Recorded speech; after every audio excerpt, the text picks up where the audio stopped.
Welcome to Faith and Freedom. For the next few minutes, we hope to inform, inspire, and encourage you as we discuss the legal victories and challenges to your fundamental freedoms and religious liberties. Faith and Freedom comes to you from Liberty Counsel, a civil liberties education and legal defense organization.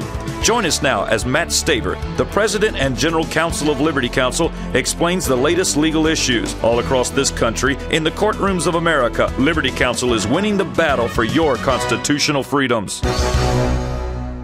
The lame duck's bite might actually be worse than its quack when it comes to don't ask, don't tell. I'm Matt Barber, Director of Cultural Affairs with Liberty Counsel and Associate Dean with Liberty University School of Law. And joining me in studio today is Shawn Akers, Dean of Liberty's Helms School of Government and Policy Analyst with Liberty Counsel. Well, Shawn, Harry Reid and other liberals in the United States Senate are bent on ramming through a repeal of the 1993 law that affirms our nation's long-holding position that homosexual behavior within the ranks of the armed services is both inappropriate and will disrupt unit cohesion and troop morale. This has always been the case. Well, the lame duck Congress is back in session. They have the clock is ticking. They have a narrow window of opportunity to get this through, with a number of conservative senators and congressmen coming into the 112th Congress. Senator Joseph Lieberman from Connecticut is saying that they have the votes to prevent a filibuster, which John McCain has promised, should they try to ram this through as an attachment to the defense authorization bill. Now, the question is, do they really have the votes, or is that just political posturing in order to create an air of inevitability? As it stands right now, we're waiting for the Pentagon to release its so-called study that they did, which was really a push poll. A push poll is where you try to influence those that you are interviewing or questioning in order to reach a desired outcome. I suggest that this is a push poll because they never even asked the question, should the United States repeal the don't ask, don't tell policy? You would think, since that's what they are attempting to do, that would be the question that would ask. That's not the question that was asked. So it remains to be seen what's going to happen. But we are on the precipice of determining whether or not we will be homosexualizing and thereby weakening demonstrably the United States Armed Services. You know, Matt, we've talked about this a lot recently, just how foolhardy it is to use the United States military as a social experimental ground at a time when we face some of the toughest security issues in our country's history.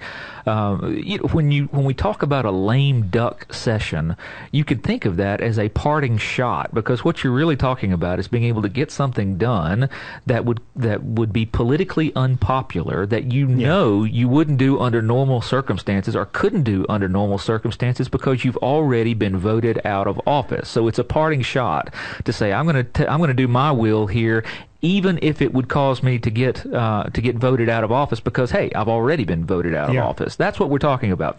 So you can think of it as kind of a slimy thing to do anyway, kind of poking your finger in the eye of the American people as it is. Now, you've done a lot of research. Elaine Donnelly's done a lot of research. We've talked about this and she's repeatedly. With the Center for Military Readiness. She is at the forefront of this battle and has been for decades. And has done such an incredible job of showing the ramifications of reversing this policy, but yet, once again, a very arrogant administration and a very arrogant elitist mindset that wants to take the country in a direction that the country does not want to go is acting as a rogue here and is trying to use this lame duck session to do what they couldn't do in the light of day. Well, the fact of the matter is, we know when the right questions are asked, the answers are as we expect.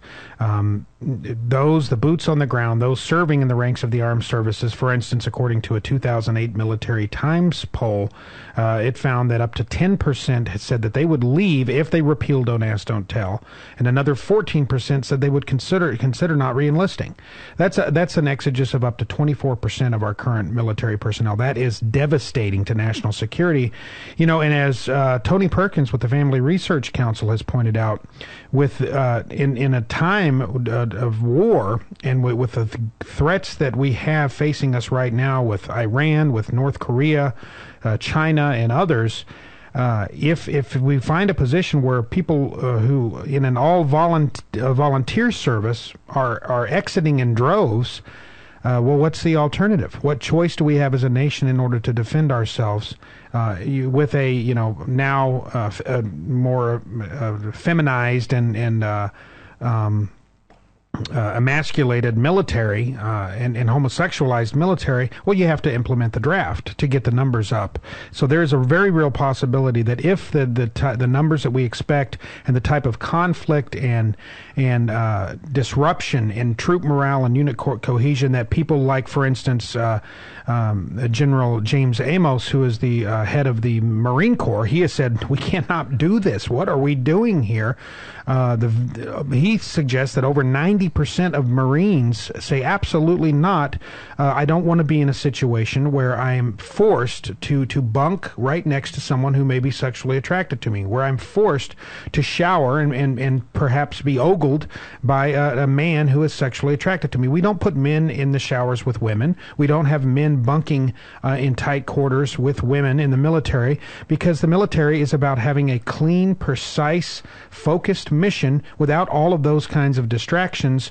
And I just cannot believe that this United States Senate is talking about in a lame duck session now, with this really in a cynical way attaching this to the defense authorization bill, holding our troops hostage in order to get through this radical piece of social engineering legislation. This really is about as dirty as politics gets, Matt. And I'll tell you, the numbers that you just gave for the enlisted, for the boots on the ground, is being contradicted to some extent by those that are further and further from the military and closer to the administration.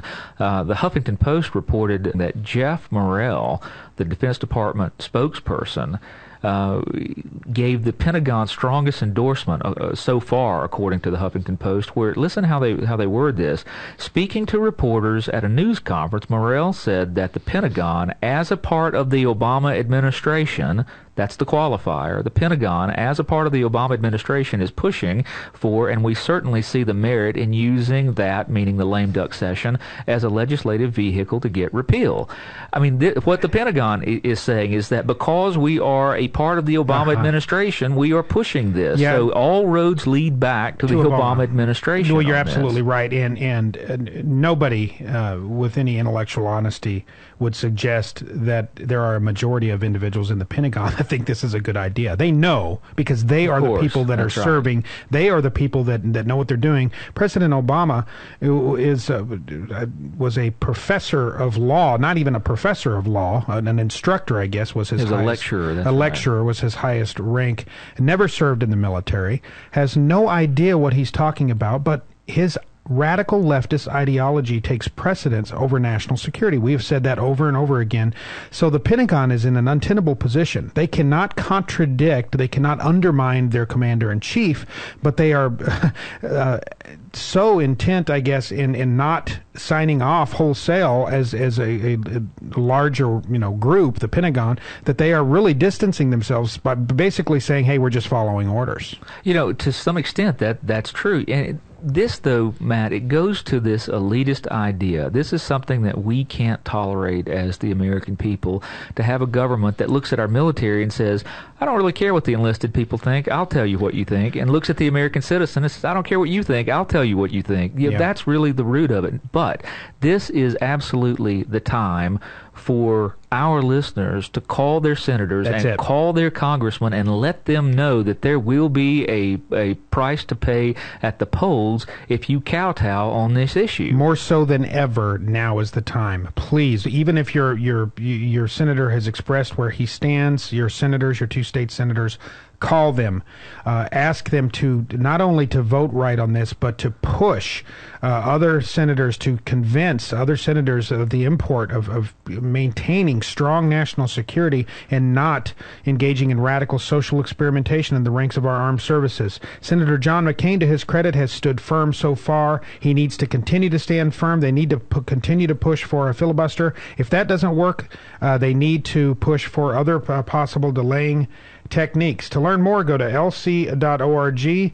We need to hold them to the fire. We will have a link on how you can contact your United States Senator in order to let them know to vote right. And Senator McCain, we are all counting on you to stand firm on keeping this tragic repeal from taking place. Go to lc.org to learn more, or give us a call at 1-800-671-1776.